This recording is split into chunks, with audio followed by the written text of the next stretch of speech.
September 1944, above Borneo, Major Richard Ira Bong eased his P-38 Lightning into a shallow descent. Twin Allison engines hummed with a combined 3,000 horsepower as he surveyed the sky beneath him through his armored windscreen. Japanese pursuit planes were ascending with great urgency towards a formation of American B-24 Liberators, oblivious to the fact that one of the most formidable aerial combatants in American history was already positioning himself overhead. What the enemy pilots failed to grasp was that the unassuming farm boy from Poplar, Wisconsin, now lining them up in his sights, had already downed dozens of enemy aircraft in aerial duels.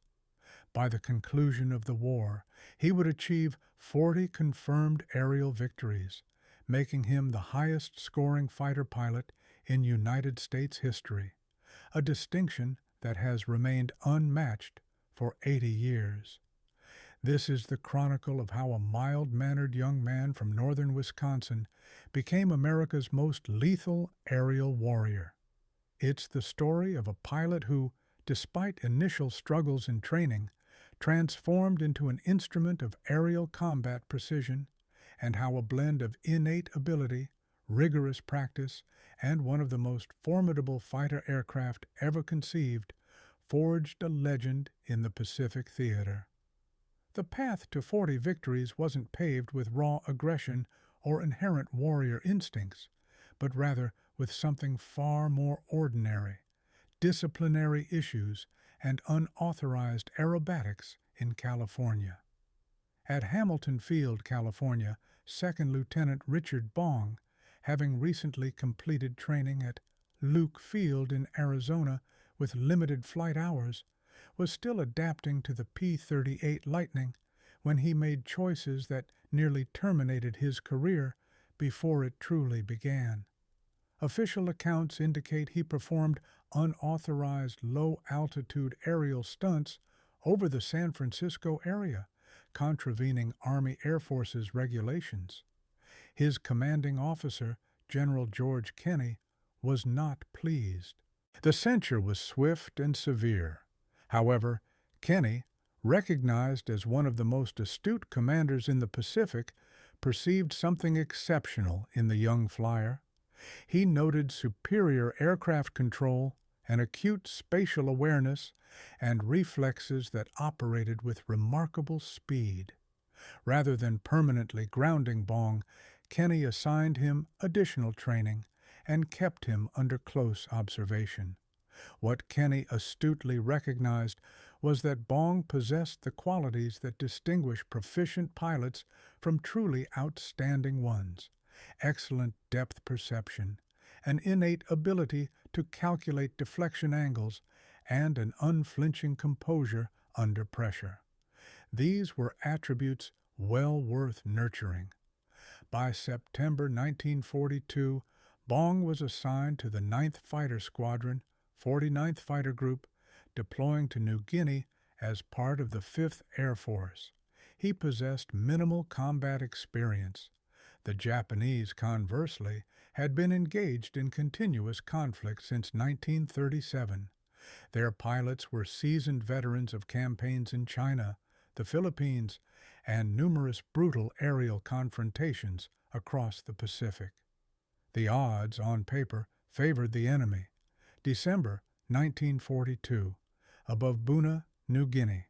Bong's initial combat sorties, P-38s from the 9th Squadron, ascended to intercept Japanese bombers escorted by Zero fighters. Lieutenant Bong, flying in a wing position, observed enemy formations materializing against the clouds. Mitsubishi bombers, protected by highly agile A-6M-Zeros. The P-38 Lightning represented a radical departure from anything the Japanese had previously encountered. Its twin-boom configuration, twin engines, tricycle landing gear, contra-rotating propellers that neutralized torque, and 450 caliber machine guns coupled with a 20mm cannon mounted in the nose delivered devastating concentrated firepower. With top speeds exceeding 400 miles per hour and a service ceiling above 40,000 feet, it could outrun and outclimb most Japanese aircraft. However, in terms of maneuverability, the Zero could outturn the P-38 at lower speeds. Japanese pilots, masters of low-speed dogfighting, could ruthlessly exploit this advantage. American pilots who attempted to engage in turning fights with Zeros often met swift demise. Bong, however, did not engage in such turning contests. His early kills were achieved when he learned to leverage the P-38's strengths, its speed, altitude, and formidable firepower. Its nose-mounted armament created a concentrated cone of destruction. When enemy aircraft entered this convergence zone, the consequences were frequently catastrophic. Bong's combat reports were characteristically concise, noting altitude, engagement conditions, and outcomes with minimal elaboration. What became evident during his initial missions was his profound understanding of how to effectively pilot the P-38. Don't turn, don't attempt to dogfight. Utilize speed, altitude, and firepower. Position yourself meticulously. Fire with precision. Over the subsequent 3 years, he would refine this philosophy into a system of remarkable efficacy. The P-38 Lightning, engineered by Lockheed's legendary Clarence Kelly Johnson, was a groundbreaking aircraft that necessitated equally innovative tactics.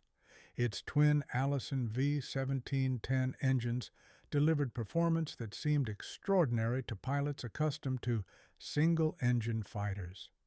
Yet, the aircraft possessed quirks that proved fatal to inexperienced pilots. The contra-rotating propellers, while eliminating torque, introduced unusual handling characteristics. The turbo superchargers were prone to temperamental behavior. Most perilously, the P-38 was susceptible to compressibility in high-speed dives. Shock waves could form on the wings, leading to control difficulties. Dozens of American pilots perished while learning these limitations. Bong, however, mastered them. His tactical evolution occurred with remarkable speed. By early 1943, he had accumulated multiple confirmed victories and a burgeoning reputation as an exceptional marksman. Other pilots expended large quantities of ammunition in prolonged bursts. Bong, in contrast, fired short, precise bursts. Footage from his gun camera consistently revealed a pattern: patient pursuit, careful positioning, a brief firing pass, and immediate disengagement. Major Thomas Lynch, Bong's squadron mate and a fellow ace, described Bong's technique as patient and precise. Bong would position himself with great care, sometimes maneuvering extensively to gain an advantage, then close to an effective range and unleash controlled bursts. His ammunition efficiency demonstrably surpassed that of the average pilot. The cornerstone of Bong's success lay in deflection shooting, the ability to calculate a moving target's future position at the precise moment the bullets would arrive, not its position at the moment of firing. Most pilots struggled with these complex calculations. Bong's capacity to make these adjustments instinctively, manipulating the controls smoothly and effectively, set him apart. July 1943, above Lae, New Guinea. Bong's tally of victories continued to escalate. A flight of Japanese bombers, escorted by Zeros, attempted to assault Allied positions. American fighters ascended to intercept. The engagement highlighted Bong's evolving tactical sophistication. Instead of descending immediately, he positioned his flight with a distinct altitude advantage. He waited for openings in the defensive screens, moments when the bombers were vulnerable. Then he attacked, diving from high altitude at extreme speed. Bong's P-38 engaged before the defenders could mount an effective response. He targeted the bombers with concentrated firepower.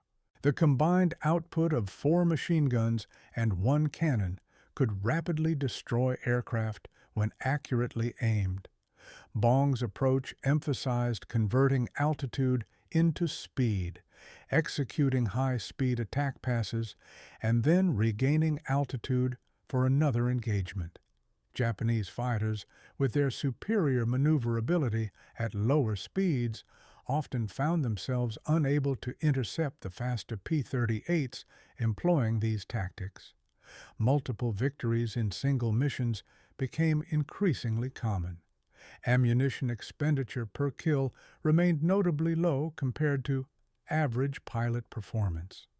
American formations utilizing these tactics frequently achieved favorable outcomes with minimal losses.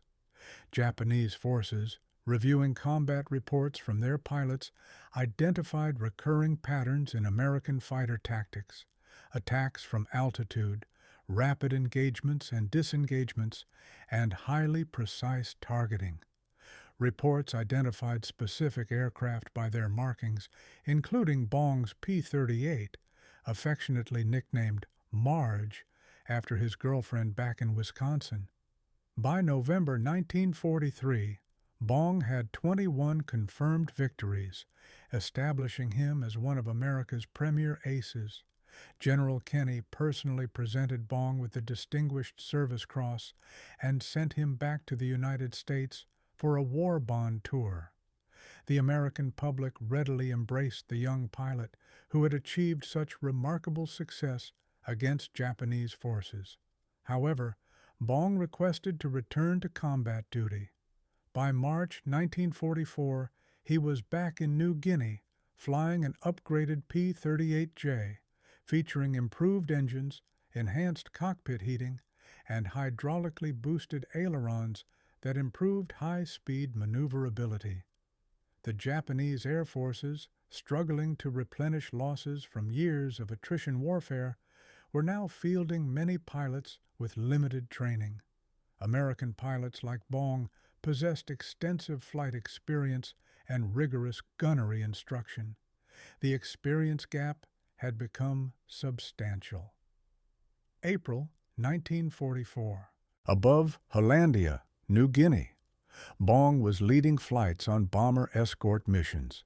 Intelligence reports indicated numerous Japanese fighters attempting to intercept American strike packages. Bong's tactical approaches continued to refine. He would position formations advantageously, maintain altitude superiority whenever feasible, and time his attacks to exploit enemy vulnerabilities. Engagements frequently resulted in favorable kill ratios. Bong personally continued to add to his victory total while leading effective defensive operations for bomber formations. His technique underscored several key principles: maintain an energy advantage through altitude, utilize speed for both engagement and disengagement, exploit the P-38's concentrated firepower, and avoid turning fights that negated the aircraft's advantages. Head-on attacks demanded considerable courage and precise timing. Engagement windows were fleeting. Most pilots would break off their attack runs prematurely. Bong's willingness to sustain his attack runs provided him with consistent advantages. When Japanese fighters attempted evasive dives, Bong would pursue, his P-38 capable of maintaining high speeds in dives that many enemy aircraft could not safely match. His ammunition efficiency remained exceptional. While precise round counts vary across records, his confirmed kills per sortie ratio and ammunition usage patterns were significantly superior to average pilot performance. By June 1944, Bong's victory count reached 28, surpassing Eddie Rickenbacker's World War I record of 26 and making him America's highest-scoring ace. General Kenney initially prohibited Bong from routine combat missions, deeming him too valuable to risk. Bong, expressing frustration, advocated for a return to operational status. Kenny relented, but with restrictions. Bong was permitted to fly, but primarily as a flight leader on high-priority missions, with experienced pilots providing cover. The general was attempting to protect his most successful ace. These restrictions did not significantly impede Bong's kill rate. Flying priority missions often meant confronting highly capable enemy pilots and prevailing against them. October 1944, above Balikpapan, Borneo, a large-scale Japanese counteroffensive was launched against American bombers targeting oil refineries. Bong, leading P-38s, ascended to intercept. Bong's tactical approach emphasized positioning formations with the sun at their backs and altitude superiority. Then he would time his attacks for when enemy fighters were preoccupied with engaging the bomber targets. Initial assaults were often highly effective, resulting in the rapid destruction of multiple enemy aircraft. However, Japanese forces increasingly employed coordinated defensive maneuvers. During one engagement, Bong's aircraft sustained significant combat damage, including hits to an engine. Most pilots would have disengaged immediately. Bong feathered the damaged engine, activated fire suppression, and continued the engagement on single-engine power. The P-38, designed with redundancy, was capable of flight and combat on a single engine. Although performance degraded considerably, Bong pressed on with the engagement, despite the damage, and scored additional kills before returning to base with compromised systems. His damaged aircraft bore evidence of multiple hits. Ground crews assessed extensive damage. Despite predictions to the contrary, the aircraft was ultimately deemed unfit for combat. Repairs were completed, and Bong successfully flew the repaired fighter. By December 1944, Bong had achieved 40 confirmed victories. General Kenny, acting under orders from General Douglas MacArthur, permanently grounded America's top ace. Bong was deemed too valuable as a symbol and a training asset to be risked in further combat. Bong's final combat mission occurred on December 17, 1944. It was a patrol that encountered no enemy contact. He returned to the United States as America's highest-scoring fighter pilot, the recipient of the Medal of Honor, and a national hero. However, the statistics present only a partial picture. The true measure of Bong's impact extended beyond the 40 aircraft he personally destroyed. It encompassed the bomber crews he protected, the ground troops who received vital air support from missions he undertook, and the tactical innovations he pioneered that subsequently became standard doctrine for American fighter pilots throughout the Pacific. His gunnery techniques were integrated into training manuals. His tactical approaches, which involved leveraging altitude advantage, attacking from advantageous positions, exploiting the P-38's strengths while mitigating its weaknesses, became fundamental fighter doctrine. New pilots studied his gun camera footage and combat reports. Japanese pilots who survived the war and were later interviewed described encountering highly skilled American aviators who effectively utilized altitude, speed, and concentrated firepower. They acknowledged facing adversaries whose precision and tactical discipline presented extremely formidable challenges. Correspondence with his fiancée, Marge Venard, reveals a thoughtful young man who fully grasped the gravity of his responsibilities. In his letters, Bong reflected that he was focused on performing his duties effectively, safeguarding bomber formations, and supporting ground operations. The P-38 Lightning warrants recognition as one of history's most successful fighter designs. Over 10,000 were produced during the war, serving in every theater. In the Pacific, when piloted by individuals who understood how to exploit its characteristics, the Lightning proved exceptionally effective. Its twin-engine configuration provided a crucial redundancy that enhanced survivability. The tricycle landing gear improved ground handling characteristics. The nose-mounted weaponry eliminated convergence issues that affected wing-mounted guns. The turbo superchargers delivered high-altitude performance that many Japanese fighters could not match.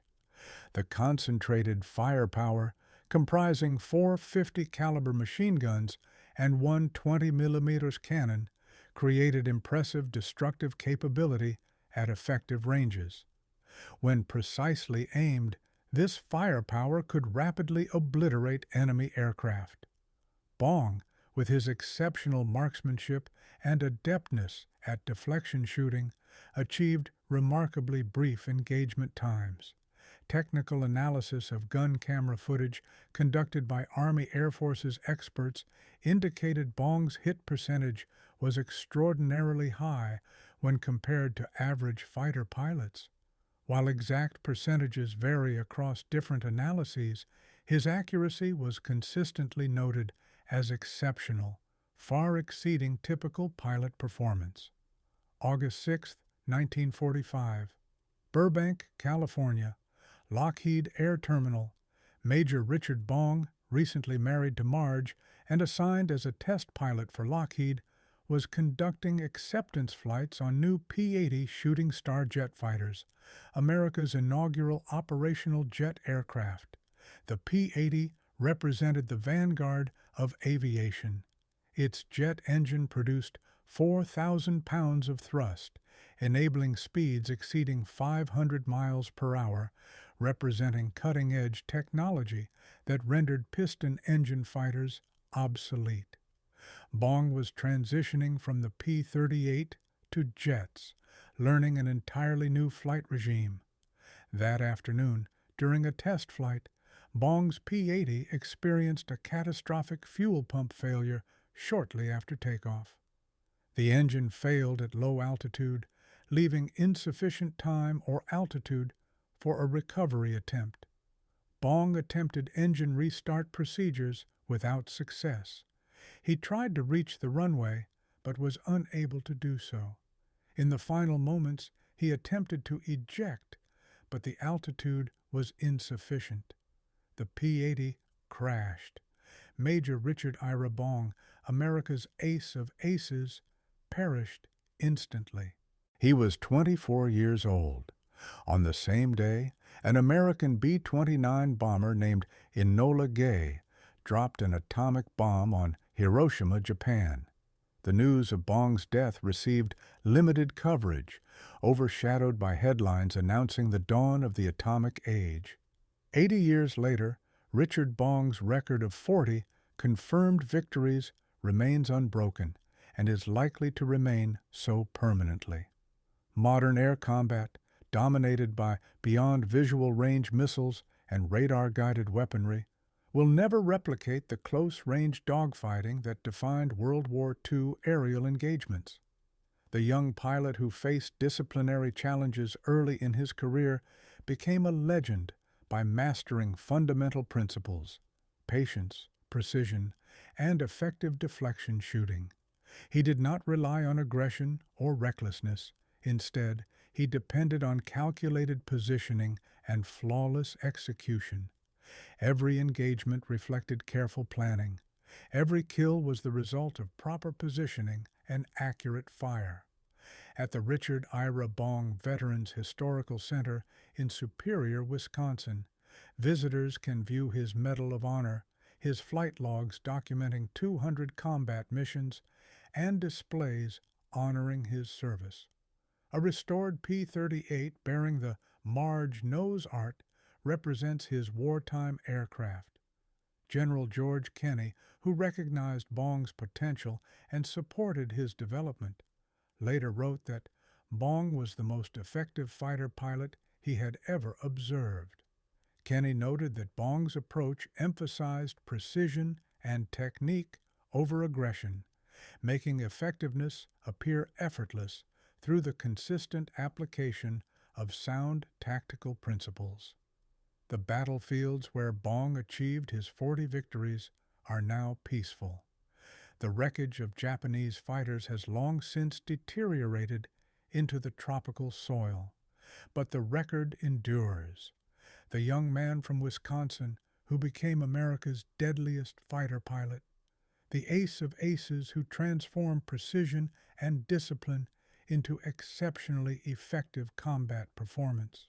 The pilot who proved that in aerial combat, superior technique and consistent execution yield exceptional results. 40 confirmed victories, survival through 200 combat missions, complete success in air-to-air engagements. The numbers tell the story. The record speaks for itself, and nearly 8 decades later, no American pilot has surpassed what Richard Ira Bong accomplished during combat in the Pacific. Exceptional precision in aerial warfare delivered through careful positioning and accurate fire from the most successful American fighter aircraft in history.